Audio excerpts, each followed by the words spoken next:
The 80-20 rule. Most of us know that as Pareto's principle.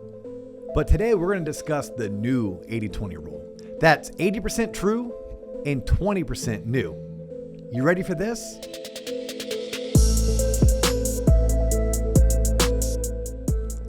Ladies and gentlemen, boys and girls, children 18 plus.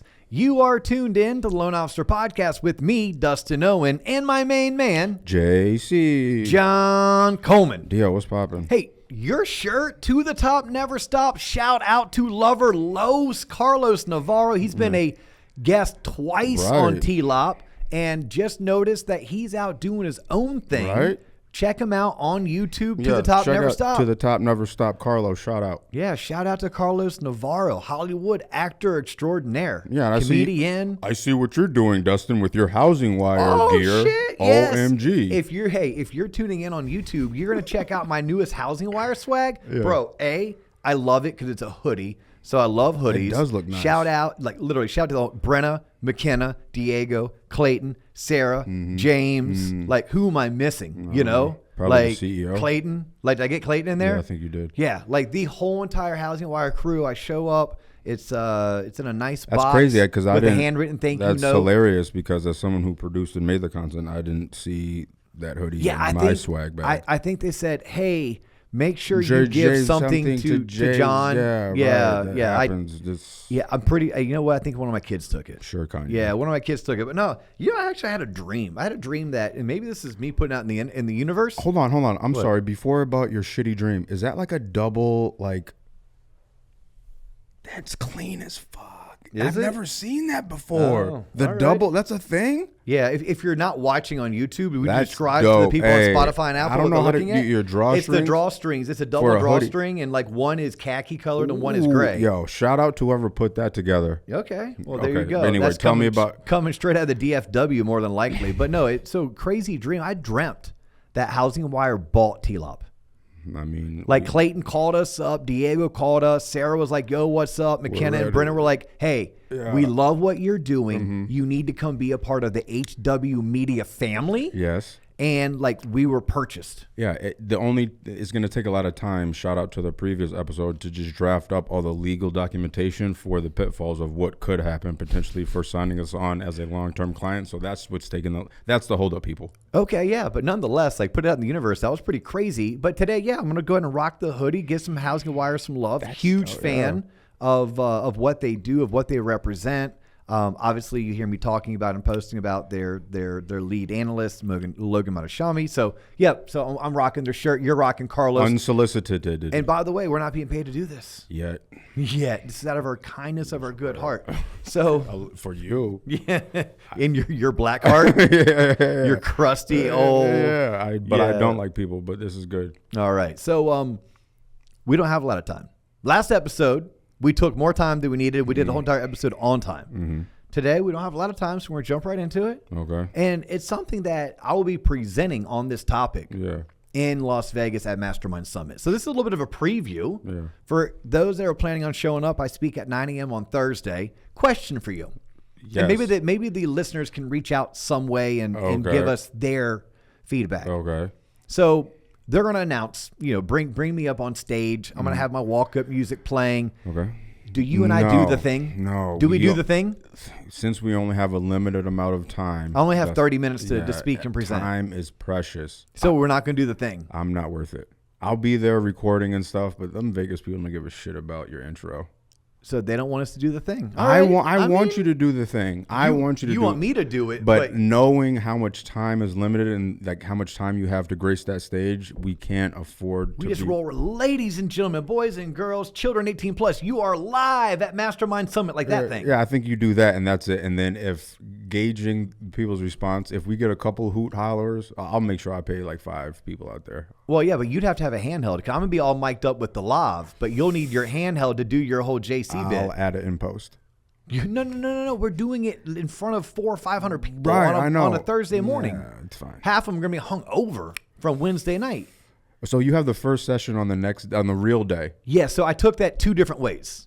That's awesome. Either like, dude, this guy is full of energy and he's going to help lift the spirits. Right. Or, hey, this is the new guy. He's low man on the totem pole. Let's Right. give him the 9 a.m. crew because we know people don't start rolling until about 11. I do 80-20, just like you're about to talk to. Whatever Okay. way you want to take it. Whichever way I want to take it, 80-20. So let's go ahead and talk about this new 80-20 rule. Okay. Because we all learned, at least we should have learned the 80-20 rule. That's Pareto's principle. 80% of crime is done by 20% of the people.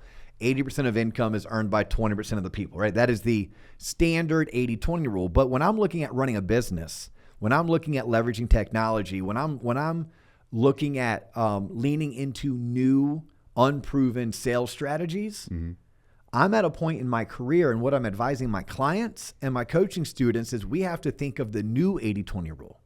It's 80% doing what's true, what is proven, the patterns. But I think 20% of our time, 20% of our activities needs to be put towards the unproven, the untested. I read this in a book, and I know you're big into reading right now, and I wish I could remember all the books I've read over the past 5 years because I'd have you read this book. Okay. But I read it, and it's like a did you know moment.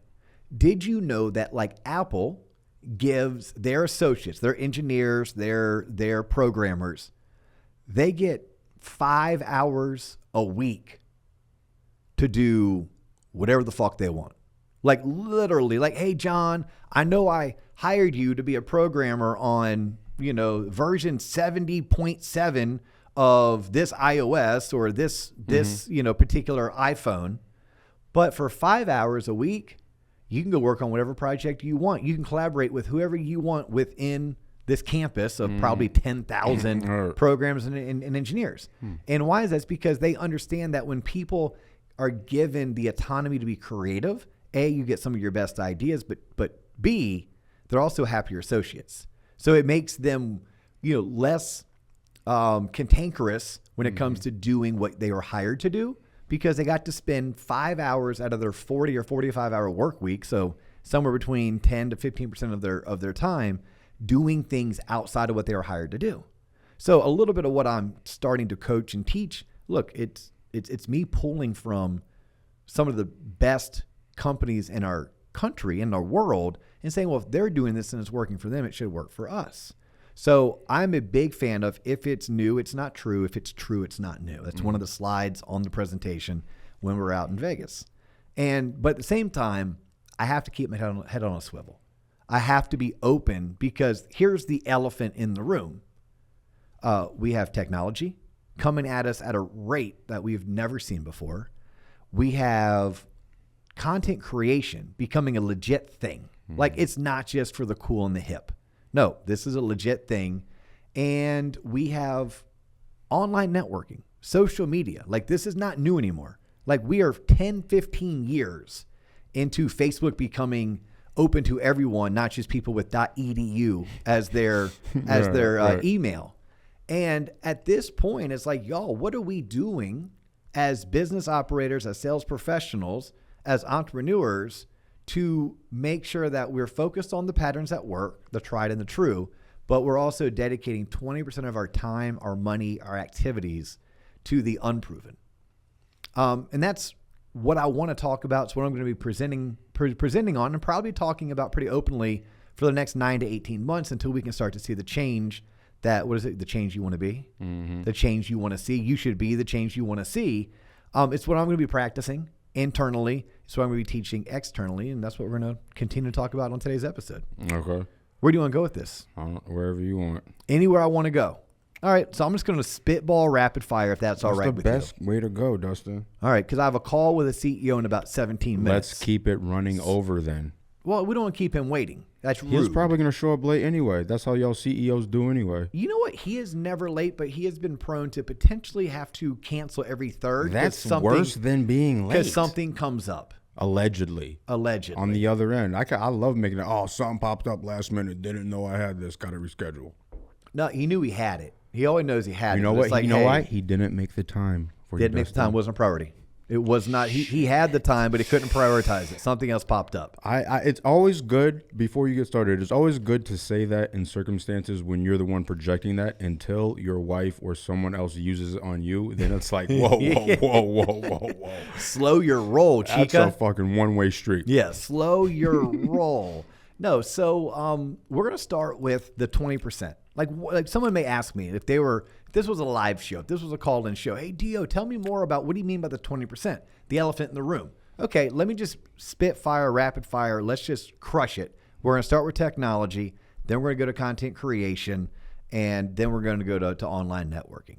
And this is the world according to Dustin Owen. So who am I? For the most part, a nobody, right? I'm a salesperson. I'm an entrepreneur. I'm a guy who gets to do a podcast with John Coleman, and people tend to like it. The peak of your and life. in fact, I've heard people say, it's kind of like Dave Ramsey and Joe Rogan had a baby. I'm like, yes. Now tell your friends so we can get our subs up over 100,000, so we can get our downloads from 1 million a year to 10 million a year, right? That's kind of the goal, boys and girls. You can say thank you by sharing us. That being said, technology. Here's what I know about technology. I can't put that cat back in the box.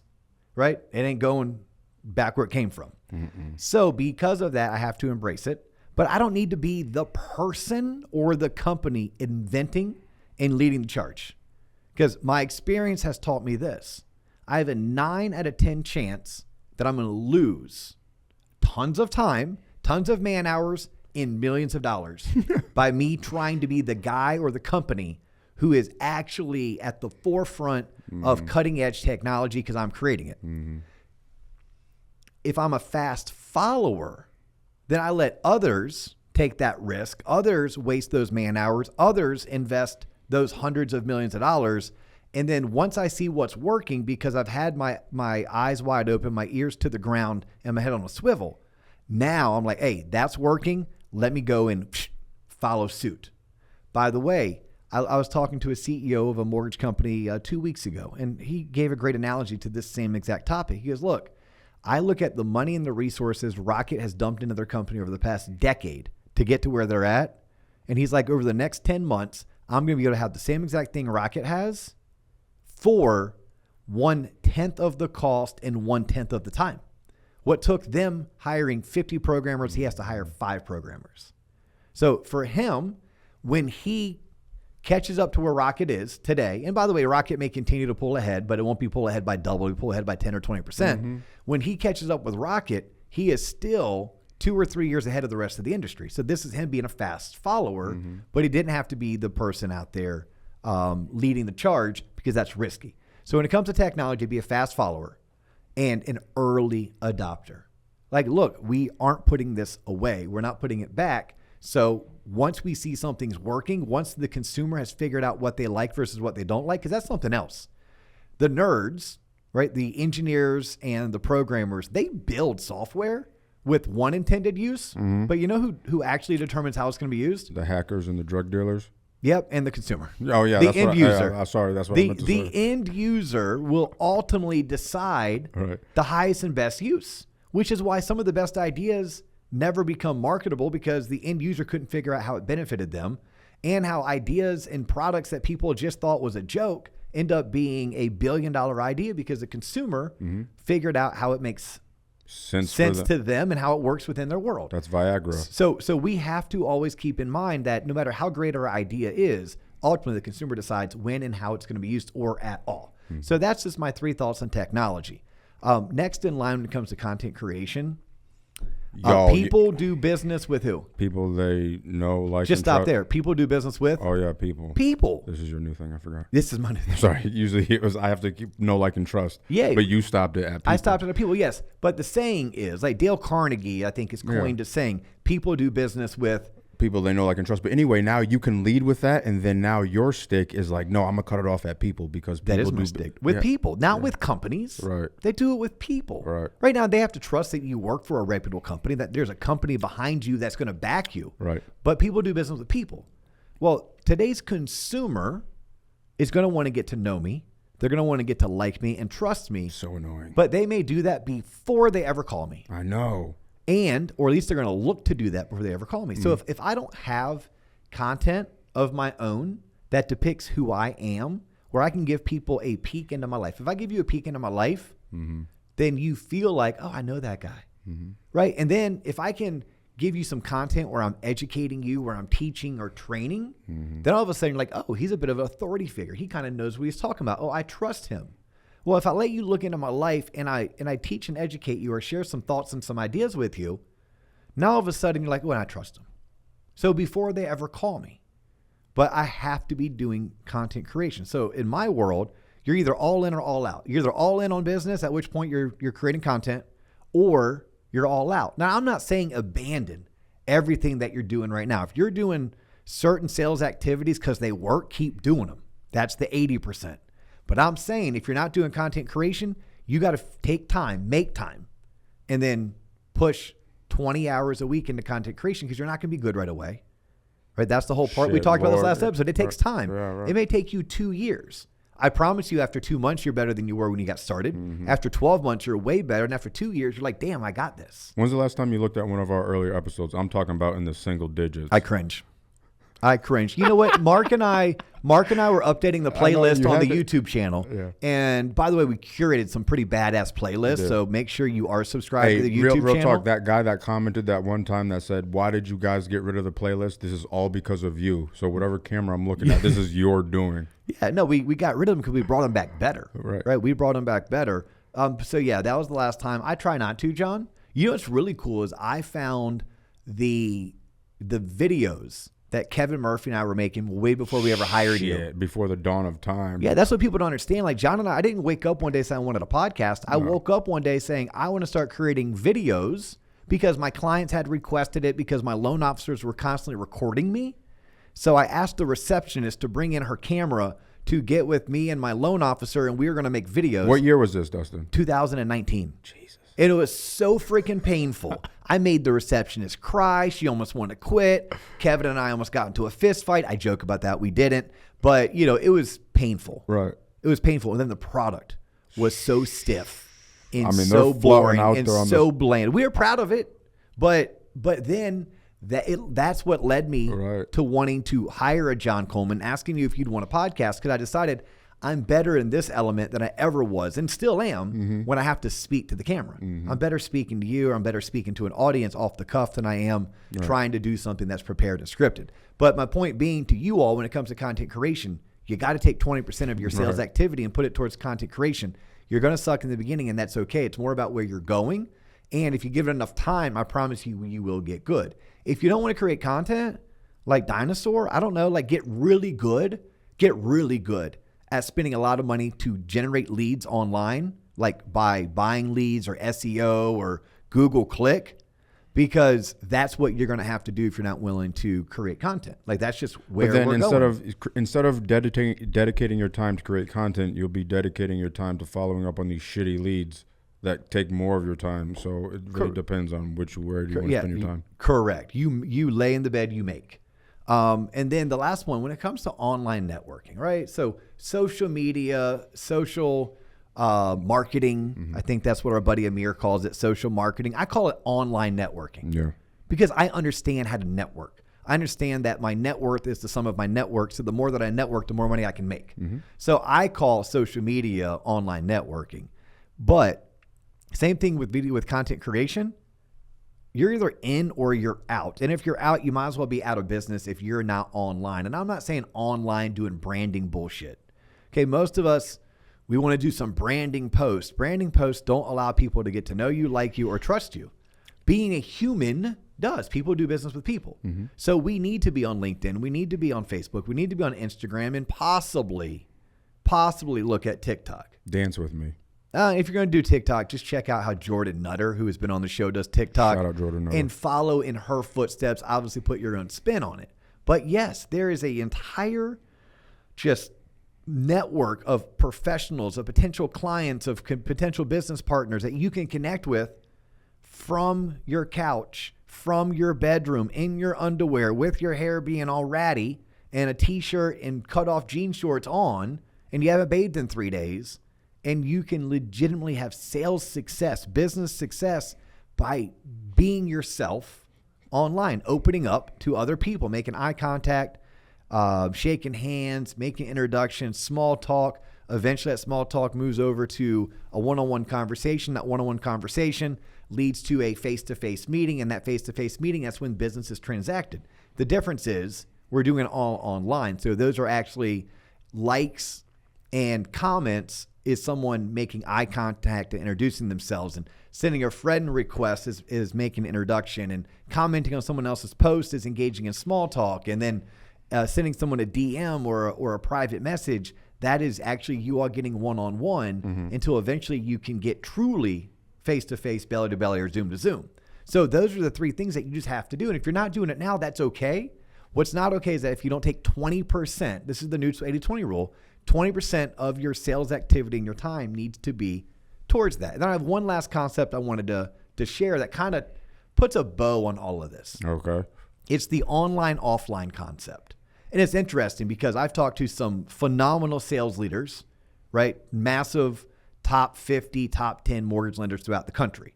And what's really cool is that, one's in Texas, one's in Ohio, one's in California, one's in Maryland. Like these are really awesome companies, and they all share in the same concept or thought of where the industry is going. And then I look back on when it was me and it was Becky and Alicia and Amy and Travis, and we were going through the MBA's Future Leaders program, and our idea that ended up winning the entire competition included this in our marketing campaign.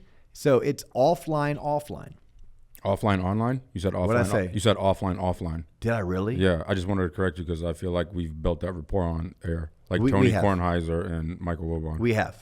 Yeah, although I don't like to yell or argue. Although my one managing partner would be like, you don't like to argue? My wife would be like, you don't like to argue? I'm like, well, I like to try to convince people that my way of thinking is the preferred way of thinking. They're like, yeah, that's you arguing. I'm like, oh, you see it that way? They're like, yeah, that's called arguing. I'm like, oh. Rose-colored glasses. All right. So online, offline. Okay. Throughout my 20-year career in the mortgage industry, there was two ways to lead generate. You could lead generate online. Okay, that's bankrate.com, that's LendingTree, that's SEO, that's Zillow leads. Like that is, you're truly purchasing leads.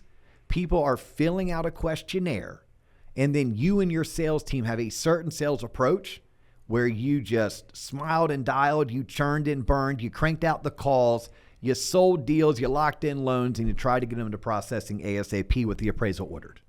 That business model works really well, except for in years like 22, 23, and 24. And a lot of those companies have fizzled, have gone out of business, or down to their shell. But for the most part, there's a lot of money to be made in that model. But that model typically did not do really well at building an advisory role with the consumer, with obtaining repeat business from the consumer, and they didn't gain the respect and the love of the real estate and builders communities. So a lot of times they were working against realtors and builders, and they weren't even trying to adopt the best practices of the modern mortgage advisor, like the stuff that guys like Dave Savage teach about. And then you had the tried and true, right? This is the self-generated realtor, builder, past client referred. These guys and girls tend to be the highest paid in the industry. They tend to close the most loans, do the most volume, right? They are the mortgage millionaires that we talk about. They coach with some of the best coaching programs in the country. The guys and girls that are trying to be that for the next gen are probably coaching with the TLOP MLO coaching community because they're like, yeah, I want to be a part of the future of the mortgage industry. I am a next gen LO. I am my company's next top producer. But those guys and girls did a great job of building relationships, being advisors, and having the trust of the local real estate and builder communities. But if you gave them an online lead, they would turn their nose up. They would scoff at it. They just wouldn't know how to work it. They are the guys and girls that would spend $1,000 or $2,000 on Zillow leads and talk about how they sucked. And I'm not saying they didn't suck or they did suck. What I am saying is somewhere in the middle, I bet was the truth. They sucked because you didn't know how to operate that type of business because you weren't a consumer direct lender. You were a purchase-focused realtor referred self-gen. Right. Well, this 80-20, I'm going to tell you there's going to be a blend going forward. When I study, when I prognosticate the future of mortgage lending, it's going to be a blend of offline and online. That's what tomorrow's top producer very well means. And I don't know if it's going to be 50% of your leads are generated online and 50% are generated through the referrals of past clients, realtors, builders, and community experts, or if it's going to be 80-20 or 70-30. But what I do know is those that are in the consumer direct online lead generating, they are going to learn how to become advisors. They're going to be given the AI and the technology so that they can make sure that they too are giving not one-size-fits-all mortgage solutions, that they are tailor-making mortgage solutions to match their borrowers' financial needs, wants, and goals. They're going to make sure that they learn what it takes to build a rapport with realtors so that realtors aren't threatened by their pre-approval, or sellers don't turn their nose up at their pre-approval. So while they're doing that, if I'm talking to my clients who are mostly on this like self-gen train, they need to start figuring out what do they have to do in order for themselves to start getting the consumer first. We've never had to do that. Like in the space that I play in, we've never had to get to the consumer first. And I'm saying, and I'll talk about it more in Vegas, 25 and beyond, no, this 80-20 rule, you're going to have to start taking 20% of your time and focusing on getting to the consumer first. Now, the NAR commission settlement lawsuit may very well be the fuel that we need to propel us into this future originator. But the 80-20 rule applies to both those in the consumer direct. Their 20 is figuring out how to be better advisors, figuring out how to gain the love and respect of the real estate and builder communities. On those that are self-generated, their 20%, y'all need to be leveraging technology. Y'all need to be all in on content creation. Y'all need to be all in on actively networking online, Facebook, Instagram, TikTok, and YouTube. Okay? So that you start marketing to the consumer first. And that, to me, boys and girls, ladies and gentlemen, children 18 plus, that's the new 80-20 rule. Damn, that's passionate, Dustin. I wish we had more time to give my input, but we don't because you have to hop on a meeting. So look, if you want John Coleman's input, don't ask me. Hey, come see us in Iowa. Come see us in Vegas. Come see us in Orlando. Holy shit! Buy him a Negroni. Okay, he'll sit down with you. He'll talk life. That's boring. He'll talk life. He'll talk aliens. He'll talk EA Sports. He'll talk video games. And I will not talk business, so don't ask me no dumb questions. He probably will not talk too much business, but if you buy him a second Negroni, you can at least get him warmed up. Hey, look, his name is John Coleman. Affectionately, we call him JC. My name is Dustin Owen. My friends call me D.O. You have just tuned in to Loan Officer Podcast. If you are a loan originator and you're looking for coaching, you're looking for training, come join the TLOP MLO community. All the information is found on our website, tloponline.com. If you want to see where we are going to be next, live and in person, all that information as well is on tloponline.com. If you like what we're doing, share us. Give us a 5-star review. Tell other people to tune in. Make sure you've signed up for our newsletter. Make sure you have subscribed to our YouTube channel. And make sure you keep tuning in so we can keep doing this. Yeah. Unfortunately for you, and fortunately for us, that's all the time we have for you today, but we do look forward to catching you on the next episode. Peace.